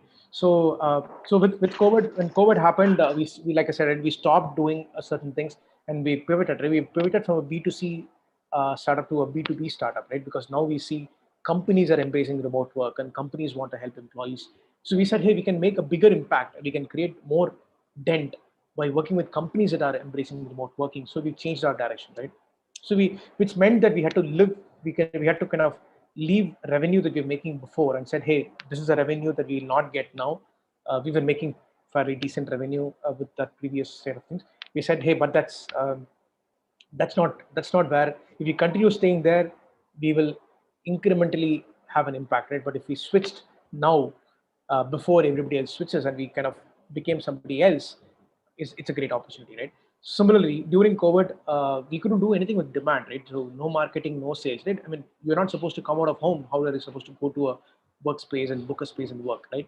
So the entire team just focused on improving our internal technology, our internal processes, and we just improved on improving our quality of service, right? So the entire team just focused on supply and operations, and we kind of made it so better, right? Because we didn't have time to do that so you can't change the engine of the car when the car is running, right? But now COVID gave us an opportunity to kind of stop the car for some time, right? We could kind of park it with a curbside and change the engine, right? Because sometimes you live with some problem. Hey, I know that, but I don't have time for this, right? But then COVID gave us that time to kind of rejig our things, right? And we are now extremely stronger compared to a lot of competition than what we were before, right? And uh, just because we were so positive about the future, some of our competitors have actually closed their businesses down, right? During the pandemic, and then the second wave happened, few more have shut down, right? But we said, hey, we are not going to look at immediate revenue, we're not going to look at immediate challenges. We're going to look at the long-term opportunity, and that's super positive. So let's not worry about what's happening now. In a year from now, things are going to be super exciting for us, right? And we kind of focus ourselves on just that future and not the immediate challenges. So those, I think, will be my I don't know how many points, but those are things that I've learned by making mistakes, by committing blunders, and these are things that I'd probably want to share with you guys, so that you guys, some of you are wiser than I am, some of you learn from the mistakes that I've committed, so that you have a better chance of succeeding. With that, I'll kind of open up for questions. Yes, sir. So we have some questions from the audience. Krish had asked a question relating to the team composition when we start with the venture. I think you answered roughly when you were talking about it, but still I'll put it out. So what do you think is a better option? A founder fully focused on the job himself, having all the interest, or a team of 3 to 4 people with semi-interests and divided tasks?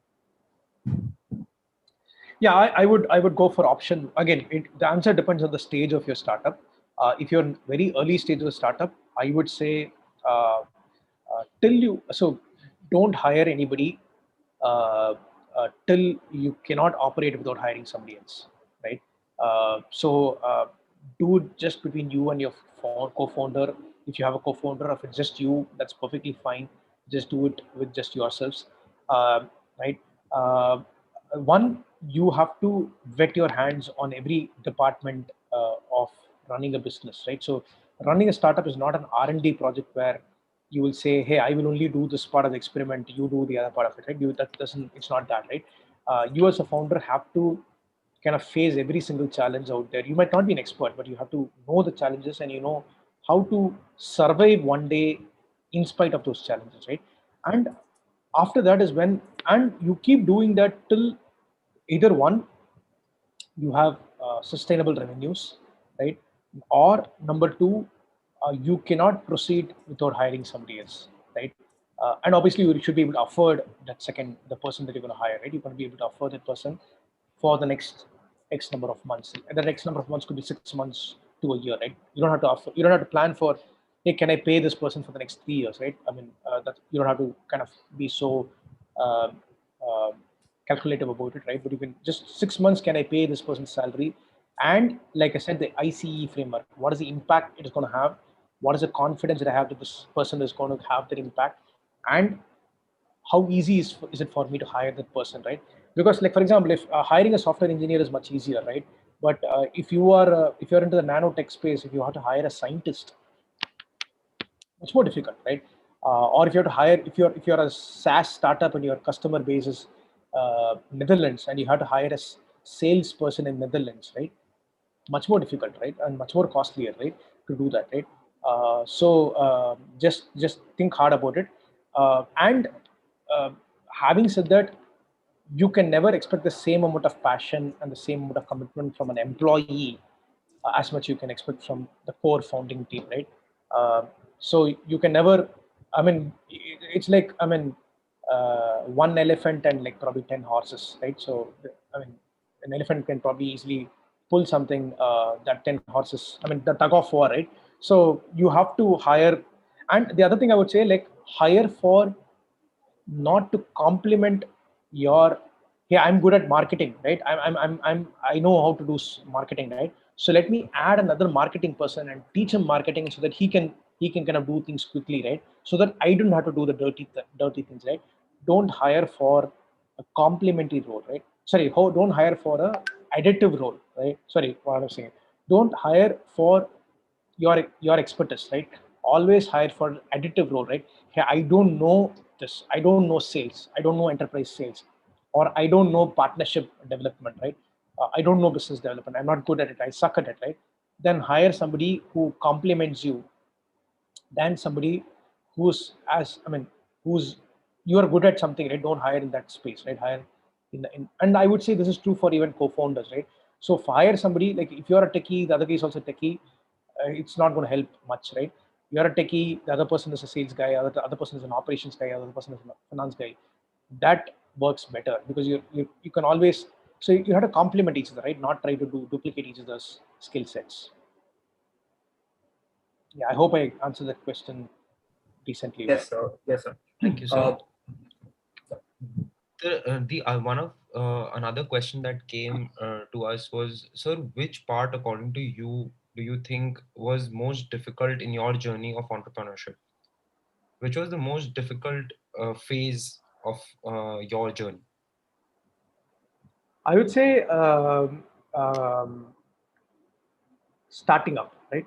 Just committing yourself, and that too, if you are like somebody like me, you have some liabilities in the family, you have your own liabilities, so it's like starting up is the biggest hurdle, right?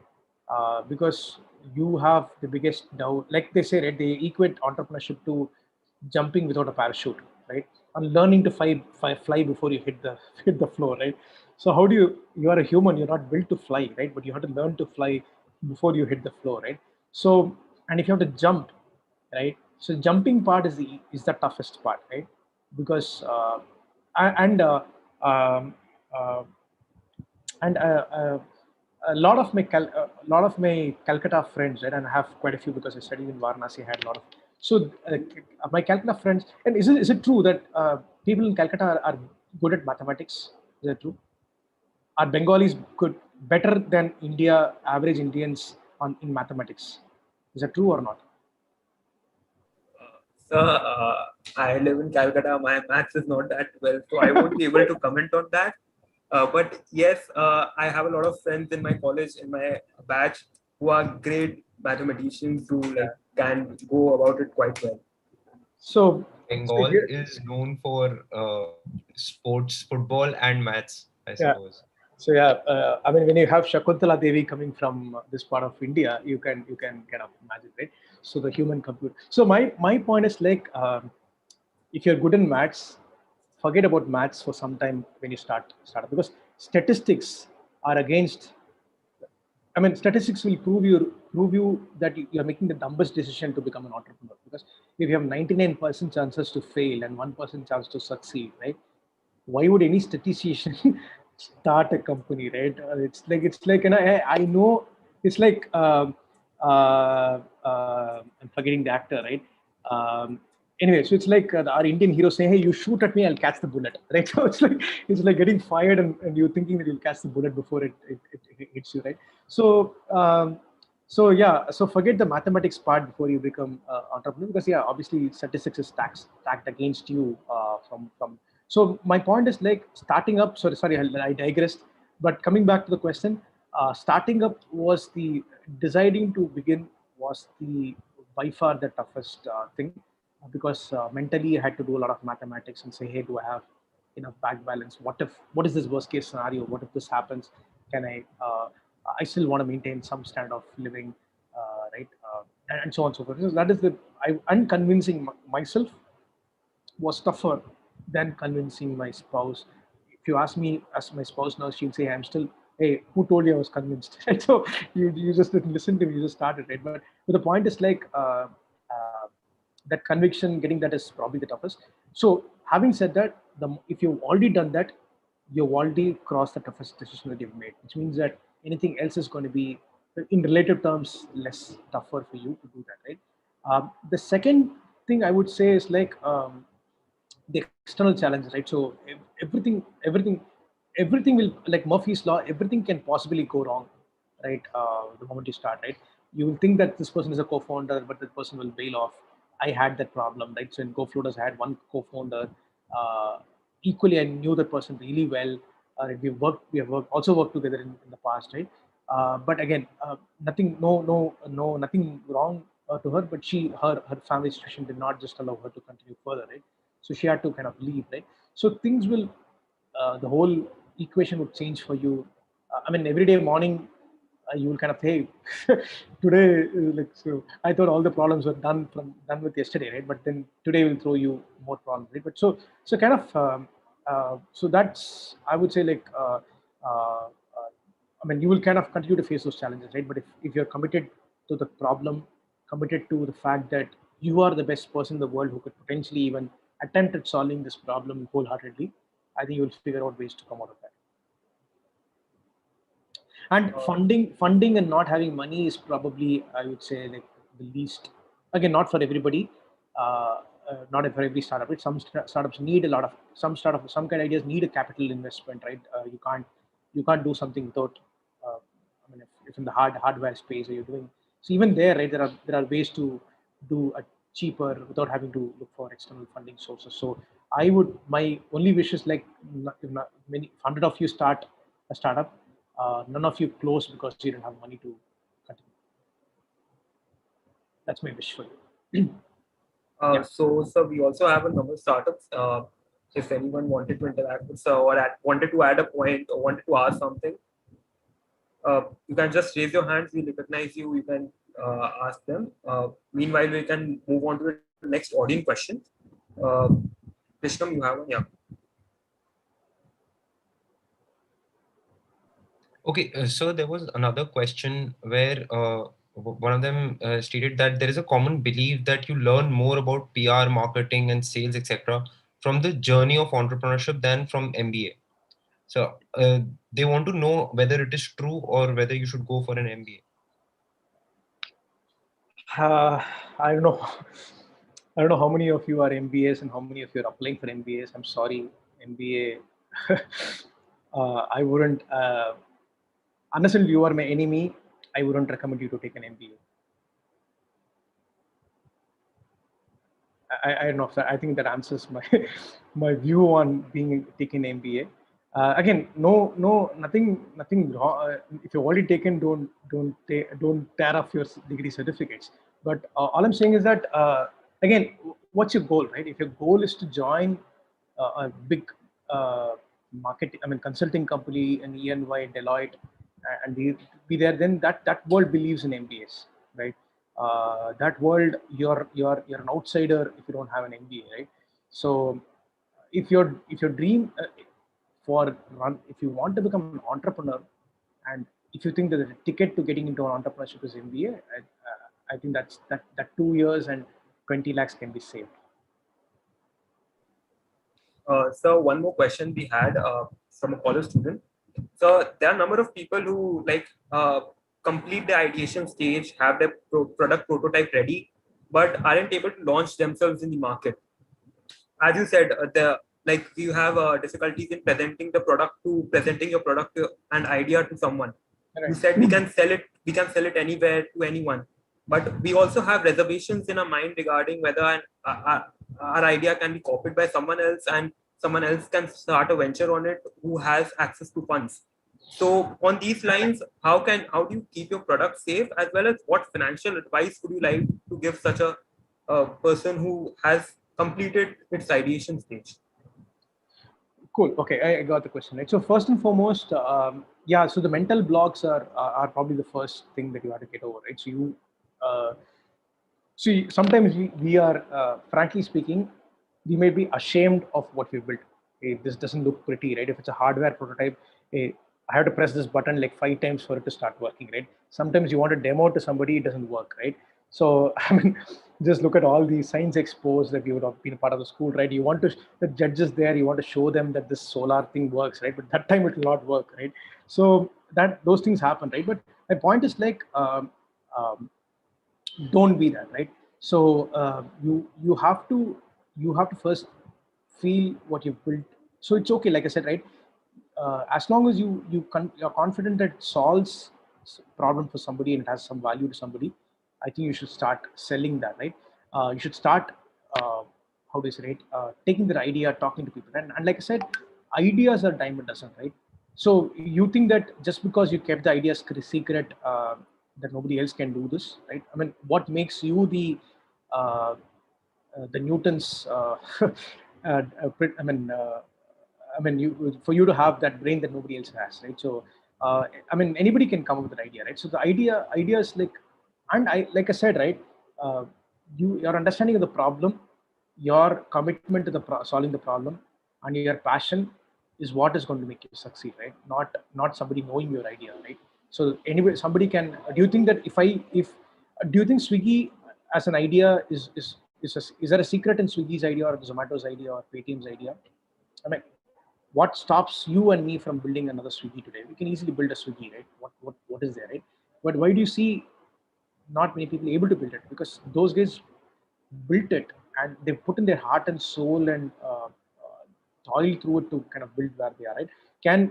Why is Reliance has got all the money in the world, right? Reliance can build another Swiggy quite easily, right? So it's not just the money. It's about, do you have the team? Do you have the commitment? Do you have the passion to solve this problem? And are you uniquely positioned that you know a certain aspect of the problem that nobody else knows better than you, right? So it's completely okay to share idea. In my opinion, yes, I did have the challenge. I did have this apprehension as well. So there were a lot of pitching competitions that would happen. I would not go present because, hey, if I pitch my idea, somebody else will know, they'll steal my idea and all that, right? So, but then I've talked about GoFloaters to like probably like 1 lakh people.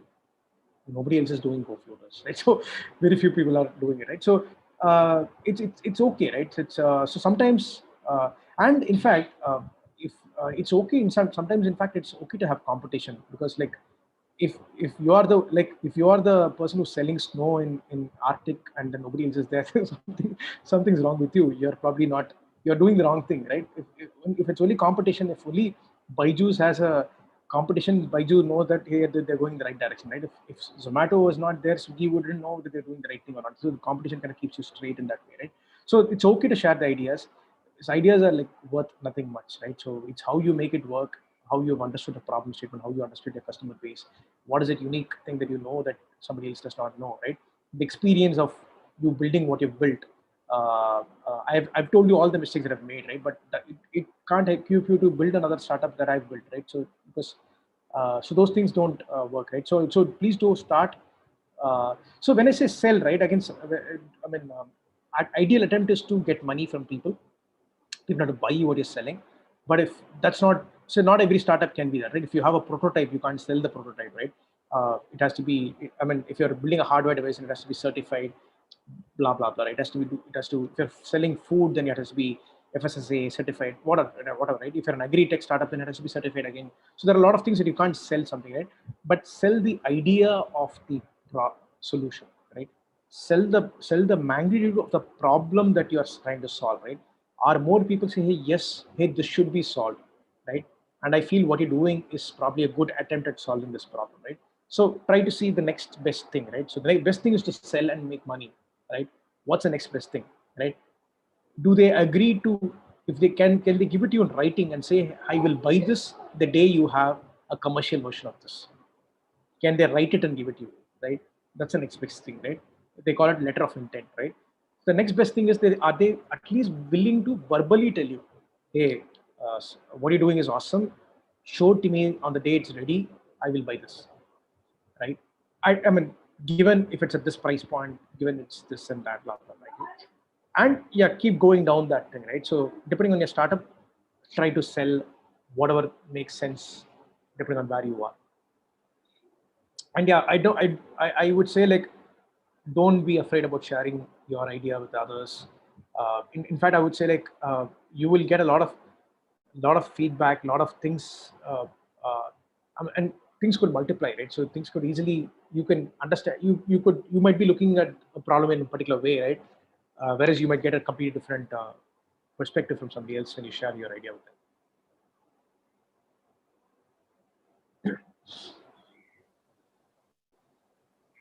Siddharth, you're mute. Thank you. So we had this one question from our audience. So you said you have come across like more than 300 entrepreneurs in your journey till now, and you yourself have faced a disappointment from your first startup.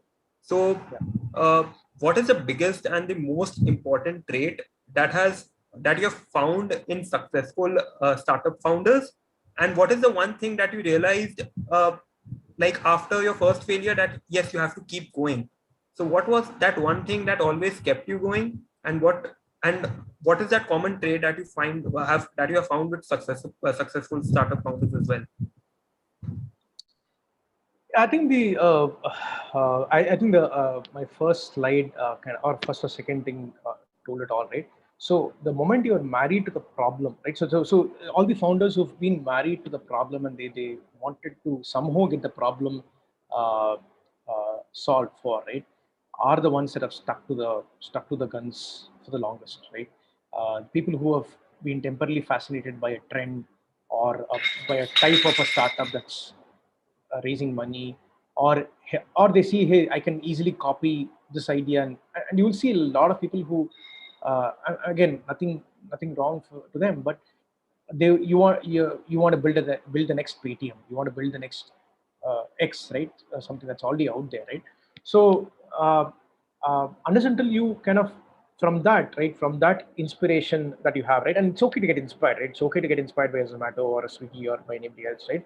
But if that inspiration is the only reason why you've begun, right, and you've not gone down to the next few levels down below to understand how so if how the problem, I mean, what's the problem that you're trying to solve for, right? For whom are you trying to solve for, and how are you going to uniquely approach solving that, right? Is how you kind of survive for longer, right? So just take an example of this food delivery, right? There are startups that are into the restaurant-based food delivery. There are also startups that aggregate home-cooked foods and deliver the foods, right? So, and there's a winner there, there's a winner here, right? So there could be like multiple ways to approach the same problem, right? You might be solving, hey, I mean, a lot of people are just feel so tired to So Eat Fit, right? When Eat Fit began, so they wanted to kind of just focus on healthy eating for people who really cared about their bodies and their mental wellness and all, right? So they very specific problem, right? Uh, uh, so kind of what is your unique position in the market, and how are you uniquely solving the problem for that, right? So the moment you get locked in on that, right, it's kind of difficult for you to kind of uh, be straight away when things hit you, right? Unwanted, I mean, bad things happen, right? So you kind of are more committed than somebody who's not, right? So why are you starting what you're starting, right? So that why, ask the why 5 times, right? Okay, you want to run your own business, fine. Why do you want to run your own business? Why do you want to do that? Why if you, so the Japanese things of 5 whys, right? So when you ask the fifth why, you, that question, that answer is very illuminating for you, then you stick on it. That's one trait. And in my second startup, I think that's probably the reason why it's kept me going, right? So we've tried this, this doesn't work, okay, let's screw this, and this doesn't work, let's do this, right? So we've never kind of, in a way, kind of completely slowed down, right? See, a startup is like is an inertia, right? Once you begin, you have to keep that inertia, keep going, right? So the moment the inertia slows down and you go extremely slow, right? Employees start to leave, you start to lose your motivation. So you should not, this inertia of the movement should always be there. You should always be moving in some direction, right? And try to do your best in solving. So if you don't move and you stagnate, right? That's another thing, right? And there's obviously like other things, right? Is this the right time? Have you chosen the right customer base? Like timing of the idea. For example, the classic example, right? Creative was not successful with their MP3 player, but Apple was with iPods, because timing was right. Right? Internet was, speeds were better. People were able to download songs. People were familiar. I mean, wanted to download songs and keep it for themselves with Napster and Gaza and stuff like that. So iPod picked up, right? So they talk about timing, all that. So you might be ahead of time, right? A lot of people told me that, hey, you are ahead of time when we started GoFloaters, right? We didn't know that, we didn't realize that, right? We were ahead of time, but looking back, it probably we were, right? But now with COVID, I think the time is arrived, right? So you have to, sometimes you have to wait for that time, and you have to have that uh, uh, mad belief that that idea, time will come. Apna time aayega. I think that was great note to end on. Apna time aayega. And uh, you answered some of the questions in that process when you were speaking about the COVID times. A couple of our questions were directed towards those points. So you pretty much answered the entire audience points. I think we can move to the vote of thanks now. Once you can proceed with that. Thank you, Siddharth. So thank you so much, sir. So as we come to the end of this impeccably enriching speaker session, I would take this opportunity to extend our gratitude with a very warm vote of thanks. We sincerely thank our respected principal, Reverend Dr. Dominic Savio, and Vice Principal Reverend Father Joseph Kulundai and Reverend Father Peter Arukyam for being the pillar of strength that helped us pave the path to success and glory. I would further like to thank our faculty advisor, Dr. Arup Kumar Mitra, for his leading supervision and inspiration at every point of time in the college. We now come and thank our speaker, Mr.